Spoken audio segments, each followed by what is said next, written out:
Sa ngalan samahan sa Anak ug sa Espiritu Santo. Mayong buntag sa tanan. Wa man maningog. Ingon sa mga karaan, ingon sa mga tiguang nga kana kunong imong pangayuan ug katahuran nga di maningog, mga engkanto kuno na sila. May engkanto ba mo?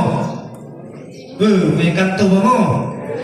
So di maday, so mayong buntag ka na tong tanan. If I tunay na maka-Diyos at makabayan, atong palakpakan na atong Ginoong Jesucristo, nining katulog na adlaw, nining ato ang panagtigom sa Diocesan Youth Camp. Kumusta man ang inyong ikatulong nga adlaw? Okay ba? Kaya ba? Daghan na bag nakatunan sa mga input, sugod diwan ug hangtod kagahapon. Daghan ang nakatunan? Uway nakatunan. O pila na ba noy na uyab? Ha? Pila na nauyab? Daghan ang nauyab? O di ba kaha nga hangtod karon taman ras tanaw-tanaw?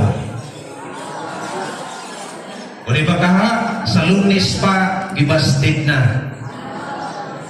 O di ba kaha nga muuling na lang ta sa Sabado wa pay nakit-an? Bitaw mga igsoon, nining atong ikatulong adlaw diha sa Diocesan Youth Camp. Diha sa atong Ebanghelyo sa bersikulo 33 nag-ingon ang ato ang Ginoo. Mga anak, dili na ako magdugay uban kaninyo. May ang atong sabton ang maong bersikulo, mura siya ka ng usa ka panamilit nga adunay itugon diha sa iyang gibiyaan. O di ba kaha usa ka tugon ngadto sa Mulakaw. Kasagaran nato madungog diha sa adunay mupanaw. Nasama pananglitan kung mupanaw si Bako ang tatay ni Tulits, aduna say ibilin nga ngadto diha kaniya. Nga kung ibilin niya diha ngadto kang Tulits, kung pasabot importante ni nga maong mga pulong ngadto diha kang Tulits, dili sa iyang amahan, kung dili ngadto kang Tulits, tungod kay iha kining ibilin ngadto diha kaniya. Kanya kay kung importante ni angay nga tumano ni Tulits ug iyang buhaton kay katapusan man ni nga pulong o pahimangno utugon nga angay nga buhaton diha kang Tulits.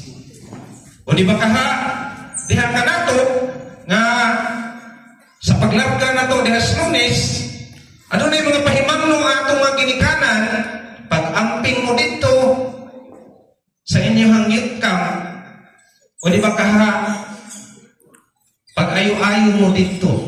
But pasabot importante ni nga pulong nga gitugon diha kanimo. O gitugon ngadto diha kanato sa ato ang pag-anhi.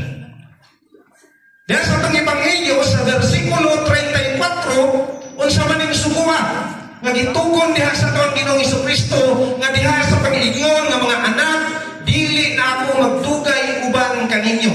Diha sa bersikulo 34, ang atong mismo ang atong Ginoong Jesucristo nagbilin sa usa ka dakong sugo. Unsa man ning suguha? Paghigugmaay kamo. Ingon nga ako na higugma kaninyo, paghigugmaay usab